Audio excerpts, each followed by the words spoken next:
नमस्कार. टायपिंगची प्रॅक्टिस सध्या जोरदार पद्धतीत सुरूच असेल. कारण नुकतंच तुमच्यासमोर वेळापत्रक पण आलेलं आहे. ज्या तारखा तुम्ही बघितलेल्या आहे, तुमची संख्या सध्या कमी आहे. त्यामुळे बरेचसे जण तुमच्याविषयी बोलत नाही. परंतु आपलं चॅनल जसं तुम्हाला सांगितलेलं होतं, सुरुवातीपासून ते शेवटपर्यंत तुमच्या सोबत असेल. त्या पद्धतीने आजचा महत्त्वपूर्ण खास व्हिडिओ. तर तुम्ही तारखा बघितलेली आहे. तुमचं पवई मुंबई येथे मी मागील व्हिडिओमध्ये म्हटल्याप्रमाणे आणि तारखाही मी सांगितलेल्या होत्या, त्या पद्धतीने तुमच्यासमोर आलेल्या आहे. पहिल्या दिवशी मराठी, तर दुसऱ्या दिवशी इंग्रजी होणार आहे. आता ज्यांचं कर सहाय्यक आहे, पुन्हा एकदा सांगतो, तुम्हाला लिपिकला काही वेगळी द्यायची गरज नाही. जी तुम्ही कर सहाय्यक म्हणून मराठीची देशाल, तीच तुमची लिपिकसाठी मराठी ग्राह्य धरली जाईल.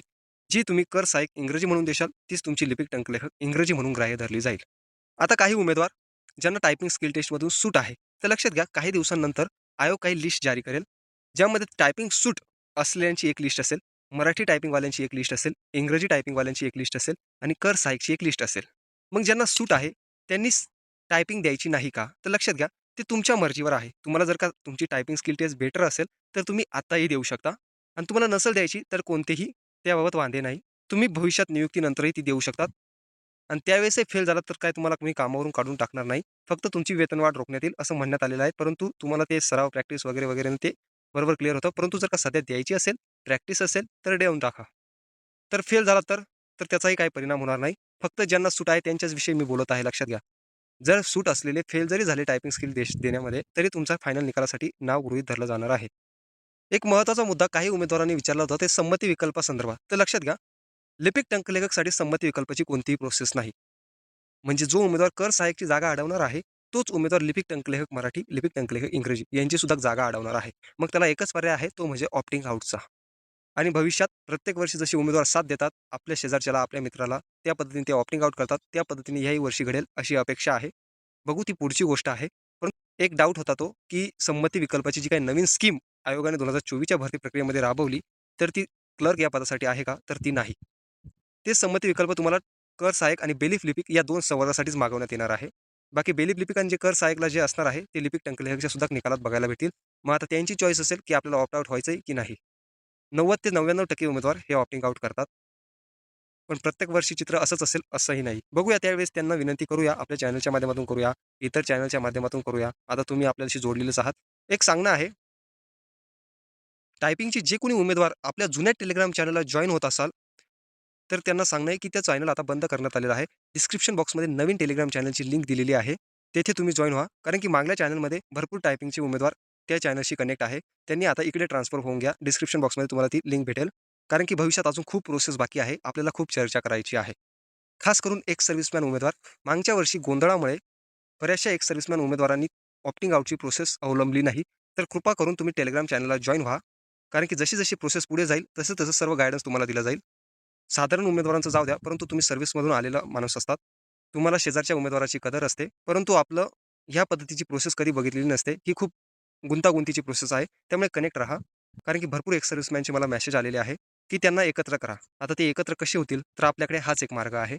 तसेच दिव्यांग उमेदवार पण म्हणजे सर्वच ओव्हरऑल सर्वच टायपिंगचे जे काही उमेदवार आहेत, त्यांनी कनेक्ट व्हा आपल्या टेलिग्रामशी. आता आणखी एक मुद्दा म्हणजे तुम्ही जर 26 तारखेला आणि 27 तारखेला जाल, तर ज्यांच्याकडे टायपिंग सर्टिफिकेट आहे त्यांनीच जा. ज्यांच्याकडे टायपिंग सर्टिफिकेट नाही, परंतु निकालात नाव आहे किंवा फॉर्म भरताना बघू पुढचे पुढं म्हणून फॉर्म भरून दिला आणि एक वेगळंच सर्टिफिकेट म्हणून अपलोड केलेलं असेल, तर अशा उमेदवारांनी लक्षात घ्या, इथे खास सूचना देण्यात आलेली आहे. तुमचा काय अंतिम शिफारसीसाठी विचार करण्यात येणार नाही. तुमच्याकडे टायपिंग सर्टिफिकेट 25 ऑगस्ट 2025 या तारखेचं किंवा त्याच्या पूर्वीचं असणं गरजेचं आहे. त्याच्यानंतर 26 ऑगस्टचं जरी असेल, तरी ते ग्राह्य धरलं जाणार नाही. ही बाब लक्षात घ्या. कारण की एम-पी-एस-सी डॉक्युमेंट व्हेरिफिकेशनच्या बाबतीत खूप स्ट्रिक्ट आहे. त्यातले त्यात विभागसुद्धा स्ट्रिक्ट आहे. त्यामुळे अशा उमेदवारांनी टायपिंगला जाणं टाळा. बाकी तुम्हाला जनरल इन्स्ट्रक्शन वगैरे, वगैरे सांगण्याची गरज नाही. ते तुम्ही खूप बघितलेलं असेल, तुमच्या टायपिंगही चालू असतील.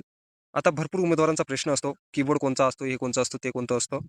तर याचे भरपूर व्हिडिओ YouTubeवर पडलेले आहेत आणि कीबोर्ड कोणताही असो, ती एम-पी-एस-सी आहे, ती काहीही देऊ शकता आपल्यासमोर. आपल्याला त्या पद्धतीने तयारीत राहणंही गरजेचं आहे. बाकी टायपिंग झाल्यानंतर जे तुमच्यासमोर की स्ट्रोक्स येतील, ते बारकाईने बघून घ्या नेमके किती आहे. कारण की पासिंग वगैरे तर ते तुम्हाला त्यावेळेस कळणार नाही. तशी सूचना, अशा सूचना मी टायपिंग जशी जवळ येईल त्या पद्धतीने देईलच.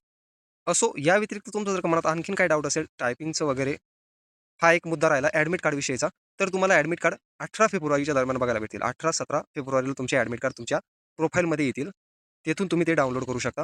कागदपत्र कोणकोणती न्यायची, तर या वेळ आल्यावर मी तुम्हाला सांगेलच. जसे ॲडमिट कार्ड येतील त्याबाबतची अपडेट मी तुमच्यासमोर घेऊन येईलच. पुन्हा एकदा सांगतो, टेलिग्राम चॅनलला नक्की जॉइन व्हा. तसं बघायला गेलं तर 25-26 उमेदवार टायपिंग स्किल टेस्ट देतील. टायपिंग स्किल टेस्ट नंतर निकाल किती दिवसात लागतो, हाही भरपूर उमेदवाराचा प्रश्न असतो. तर लक्षात घ्या, निकाल लागण्याचे 2 फॅक्टर आहे. एक म्हणजे कोर्टात जायचं आणि एक म्हणजे साधा निकाल लावायचा. तर हे स्किल टेस्ट झाल्यानंतर मी तुम्हाला सांगेलच. हां, कीबोर्डचा एक महत्त्वाचा मुद्दा आहे. हे जवळ जशी परीक्षा येईल तशा मी सूचना देईलच.